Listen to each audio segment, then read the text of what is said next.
We're here today at Conner Prairie in Fishers, Indiana. It's a premier living historic site, and we've got a wonderful recipe for you. Thanks for joining us today on 18th Century Cooking.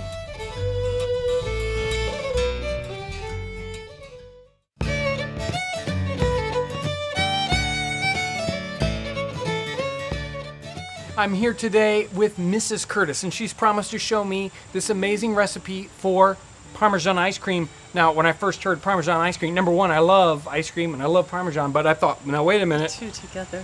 Tell me about this Parmesan ice cream. I think you'll love it. It's a savory ice cream. Okay. But it has a little bit of sweet, and it's very, very creamy, and it's so easy to go down your throat. I can't wait to try it. Let's get started. All right. Well, to begin the receipt, we have to have 6 eggs. Okay. We've already tested the eggs, so we know that they all sank to the bottom and they're fresh. So if you begin, let's break each one.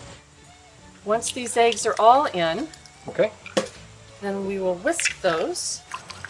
And to that, we're going to add 3 ounces of grated Parmesan cheese. If you want the best flavor with this recipe, make sure you use actual real Parmesan cheese. Parmesan Reggiano, not any of the processed Parmesan cheese that comes in a green can. Don't even try it with that. You really want the real stuff. Then we're going to add 1 cup of syrup. Okay. The syrup is 2 cups of sugar, put with 1 cup of water and simmered until it dissolves. To that, we're going to add 2 cups of cream. Stir that well. Okay. Now that it's well mixed, I have a pot for that to go into, and we'll put it over the fire. This is ready to go in. It's just a simple custard. So we're going to set this over the fire. What kind of temperature are we trying to get to here? I would say low-medium. As we're stirring with a spoon, every so often we're going to pull the spoon out, drag your finger across the back. So once it's ready, it should leave an open spot that doesn't close up. We'll take it off the fire and we'll allow it to cool for about 30 minutes. So tell me a bit about this Parmesan cheese. Where did it come from? Well, I was thankful that the Zimmermans were going down to Cincinnati.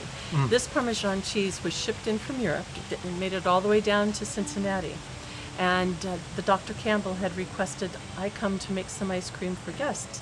So Parmesan being a hard cheese and being very salted, it is well preserved. Oh yeah, long lasting, travels well. Stores very, very well. Good. Now that our cream is cooled down, we're ready to put it into the sabotiere. Okay, this is our ice cream maker, a sabotiere. And we're not filling this up. No, We just want it, it's only about a third full or a quarter full. But we can put the lid on it now. Put a little salt in on top of the ice. So that we've already got in. ice in here. Just a small layer. And the salt's going to make that really cold. Okay. So let's slip that in on top. And now we put some ice around the outside. Right.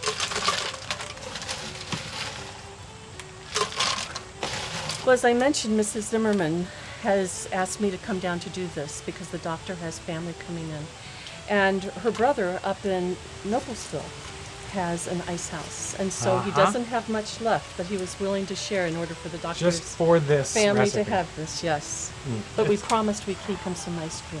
I'll bet. He better hurry while it's He still better cold. hurry. So we've got the ice all the way up, almost to this bottom rim here. Now I start turning it, right? No. No, we don't.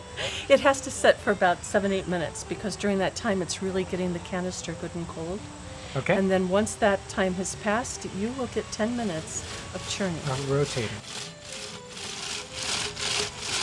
We're getting close. What we'll have to do next is we'll wipe off the top, we'll take off the lid, we'll do a scrape down because all of the iced cream is forming around the edges, up close to the sabotiere.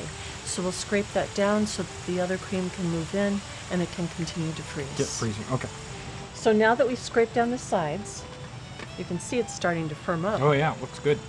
So we'll put the lid back on. Okay. I'm not going to work it again yet. Okay. You're going to let it set just a few more minutes, and then you have another 10 minutes to turn. Okay.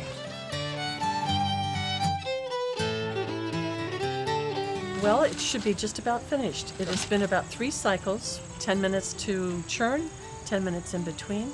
So usually about an hour is the amount of time it takes to finish this off. Well, let's see what So it looks let's like. see.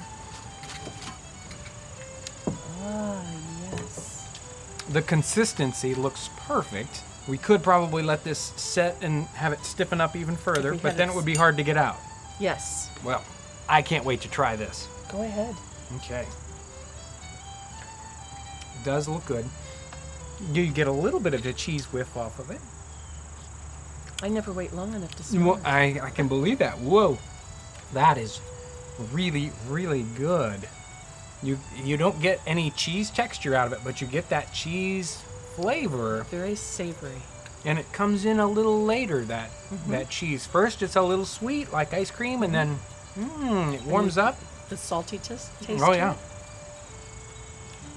Excellent, excellent ice cream.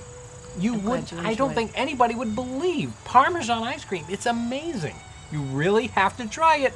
Well, I want to thank you, Mrs. Curtis, for sharing this recipe with us. It is amazing. It is wonderful. So glad you enjoyed it.